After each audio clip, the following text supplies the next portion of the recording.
بسم اللہ الرحمن الرحیم۔ الصلاۃ والسلام علیک یا رسول اللہ وعلی آلک وصحابک یا حبیب اللہ۔ الصلاۃ والسلام علیک یا نبی اللہ وعلی آلک وصحابک یا نور اللہ۔ پیارے دوستو، السلام علیکم۔ آپ سب کو welcome to our religion Islam channel. دوستو، آج کا ٹاپک ہے وحی اور تبلیغ اسلام کے مراحل۔ غار حرا میں عبادت۔ اللہ کے آخری نبی حضرت محمد صلی اللہ علیہ وآلہ وسلم کی عمر مبارک جب 40 سال ہوئی تو آپ کی ذات اقدس میں ایک نیا انقلاب پیدا ہو گیا۔ محبت الہی اور محبت الہی کا ذوق آپ کو مکی زندگی کی مصروفیات سے نکال کر ایک غار میں لے گیا۔ وہاں آپ اکیلے رہ کر اللہ کریم کی عبادت میں مگن رہتے۔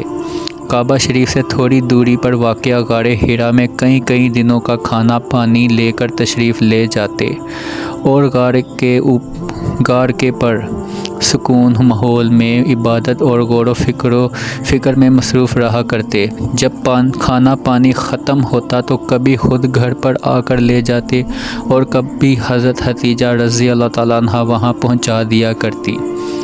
آج بھی یہ نورانی غار اپنی اصلی حالت میں موجود ہے۔ ابتدا وحی اور اعلان نبوت۔ وحی کی ابتدا سچے خوابوں سے ہوئی۔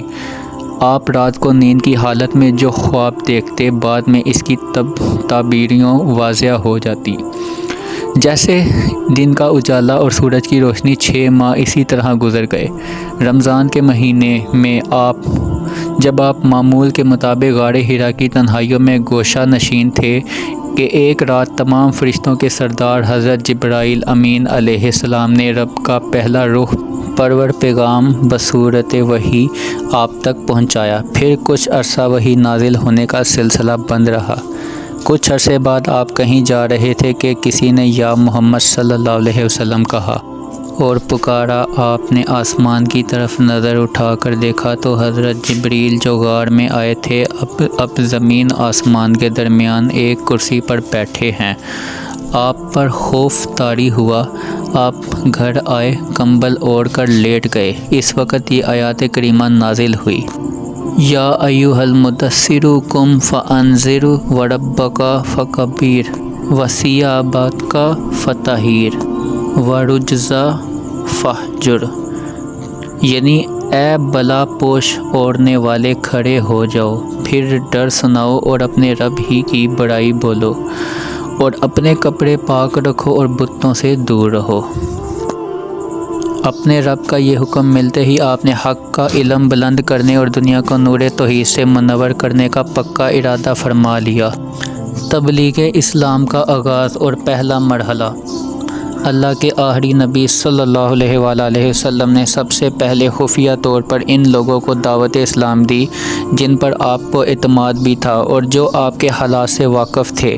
ان حالات میں عورتوں میں سب سے پہلے حضرت خدیجہ آزاد، مردوں میں حضرت ابو بکر صدیق، لڑکوں میں حضرت علی بن ابو طالب، آزاد کردہ غلاموں میں حضرت زید بن حارثہ اور غلاموں میں حضرت بلال رضی اللہ تعالیٰ عنہ نے ایمان قبول کیا۔ تبلیغ اسلام کا یہ سلسلہ خفیہ طریقے سے جاری رہا۔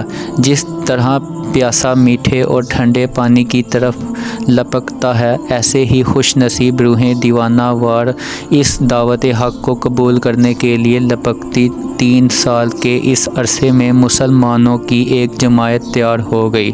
اس دوران آپ دار ارقم میں بھی رہے اور وہاں مسلمانوں کی تربیت فرماتے رہے۔ 3 سال بعد یہ آیت کریمہ نازل ہوئی۔ وَأَنذِرْ عَشِيرَتَكَ الْأَقْرَبِينَ، اے محبوب اپنے قریب تر رشتہ داروں کو ڈراؤ، جس میں حکم دیا گیا کہ آپ اپنے قریبی خاندان والوں کو بھی دعوت اسلام دیں۔ آپ نے ایک دن صفا پہاڑی کی چوٹی پر چڑھ کر قریش والوں کو بلایا۔ قبیلہ قریش کے تمام لوگ جمع ہو گئے تو اللہ کے آخری نبی صلی اللہ علیہ وآلہ وسلم نے فرمایا، اے میری قوم، اگر میں تم لوگوں سے یہ کہہ دوں کہ اس پہاڑ کے پیچھے ایک لشکر چھپا ہوا ہے جو تم پر حملہ کرنے والا ہے تو کیا تم لوگ میری بات کا یقین کر لو گے؟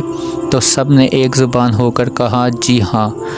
ہم آپ کی بات کا یقین کر لیں گے کیونکہ ہم نے آپ کو ہمیشہ سچا اور امین ہی پایا ہے۔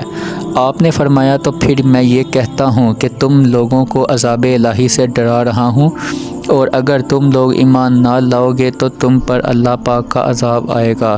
یہ سن کر تمام قریش ناراض ہو کر چلے گئے۔ ان میں آپ کا چچا ابو لہب بھی تھا۔ وہ آپ کی شان میں بد زبانی کرنے لگا۔ آپ نے تو اس گستاخی کا کوئی جواب نہ دیا، لیکن آپ کے رب نے اس کی مذمت میں قرآن پاک کی ایک مکمل صورت نازل فرمائی۔ اعلان نبوت کے چوتھے سال سورہ ہجر کی یہ آیت نازل ہوئی۔ تو اعلانیہ کے دو جس بات کا تمہیں حکم ہے اور مشرکوں سے منہ پھیر لو، جس میں اللہ پاک نے فرمایا ہے کہ کھلم کھلا سب کو دین کی تبلیغ فرمائے۔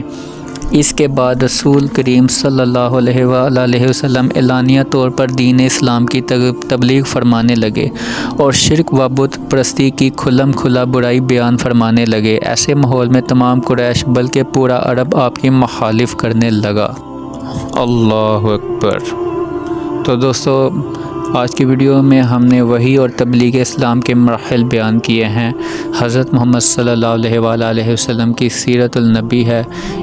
ان ویڈیوز میں کچھ ویڈیوز میں نے پہلے بھی اپلوڈ کر دی ہیں سیرت النبی، اور اس لیے اپلوڈ کی ہیں تاکہ تو آپ کی اور میرے علم میں مزید اضافہ ہوتا رہے۔